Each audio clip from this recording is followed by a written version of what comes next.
Hello students, welcome once again. Students, class 12th के important stanza से related आज हम एक और इम्पॉर्टेंट स्टेंजा को इस वीडियो में स्टडी करेंगे। हमारे सामने स्क्रीन पर ये एक स्टेंजा दिया है। I looked again at her when pale as a late winter's moon and felt that old familiar ache, my childhood's fear, but all I said was, see you soon, Amma. All I did was smile and smile. ये stanza पिछले सालों में कई बार board exam में आ चुका है। अलग अलग सेट में इसे देखा गया है। तो इस तरह से ये भी एक ऐसा इम्पॉर्टेंट स्टेंजा है जो आपको अपने बोर्ड एग्जाम की तैयारी करते समय ज़रूर पढ़ना चाहिए। आई थिंक आपको अभी तक ये अंदाज़ा हो गया होगा कि ये कौन सी पोयम से लिया गया है। एग्ज़ाम में सबसे पहले आपको यही चीज़ गेस करनी है कि कौन सी पोयम से हमें वो स्टेंजा दिया गया है। इसीलिए मैंने भी यहाँ वीडियो में टाइटल ब्लैंक छोड़ा हुआ है ताकि आप खुद से इसे अभी तक पहचानें और समझें कि ये लाइंस कौन सी पोयम से रिलेटेड हैं। इस स्टेंजा को समझ लेते हैं कि ये पोयम क्या कहती है और पर्टिकुलर इन लाइंस में क्या कहा गया है। इस कविता में पोएटेस अपनी मदर से अलग होकर कोचिंग जा रही हैं, तो मदर उनके साथ उन्हें एयरपोर्ट तक सी ऑफ करने के लिए जा रही हैं। और रास्ते में चलते हुए पोएटेस ने अपनी मदर को ध्यान से देखा और जो फीलिंग उनके मन में आई वो उन्होंने यहाँ पर हमें लिखकर बताई है। आई लुक्ड अगेन एट हर, मैंने उन्हें दोबारा देखा। वैन पेल, उनका चेहरा पीला पड़ गया था। As a late winter's moon, जैसे कि सर्दियों का चंद्रमा। And felt that old familiar ache, और पोएटेस को एक दर्द सा महसूस होता है, दुख होता है। माई चाइल्डहुड्स फियर, और उनके बचपन का डर उन्हें महसूस होता है। बट ऑल आई सेड, लेकिन इस दुख को, इस डर को इग्नोर करते हुए उन्होंने कहा, और क्या कहा? सी यू सून अम्मा, अम्मा फिर मिलती हूँ। All I did was smile and smile, और पोएटेस ने जाते समय केवल अपनी मम्मी की तरफ स्माइल किया। केवल स्माइल करते हुए ही वो उनको गुड बाय बोलती हैं। इस पोएम के क्वेश्चंस इस तरह से हैं। एक क्वेश्चन है, how was the poet's mother compared? Poet की मदर को किस तरह से कंपेयर किया गया है?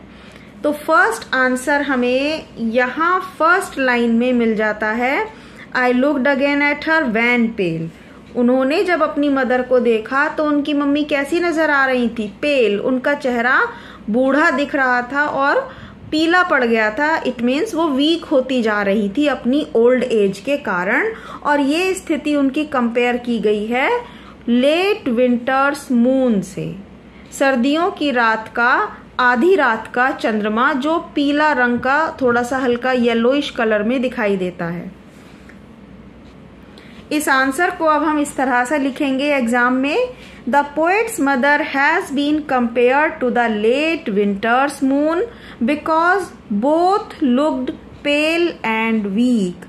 पोएट की मदर कंपेयर की गई हैं लेट विंटर मून से, क्योंकि बिकॉज दोनों दिखाई देते थे पेल एंड वीक। अब है next question number B. What did the poetess feel? Poetess ने क्या महसूस किया? पहले इस क्वेश्चन को स्टेंजा से समझ लीजिए कि हम इसके आंसर में क्या लिखने वाले हैं, क्योंकि हमारे पास एग्जाम में ये स्टेंजा ही होगा जिससे हम हेल्प ले सकते हैं। इन क्वेश्चंस के आंसर अगर आप रटने की कोशिश करेंगे तो रटने के लिए तो बहुत ही ज्यादा मैटर हो जाता है। बेटर कंडीशन है कि आप हर चीज को समझ के करें। अगर आप समझ के करेंगे तो वो आपको हमेशा याद रहेगा।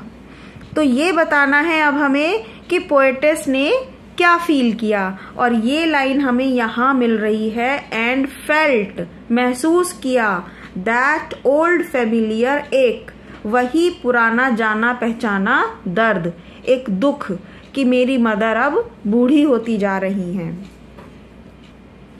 अब हम इस आंसर को अपने शब्दों में बनाकर लिखेंगे, क्योंकि केवल पर्टिकुलर ये 3 शब्द लिख देना काफी नहीं है।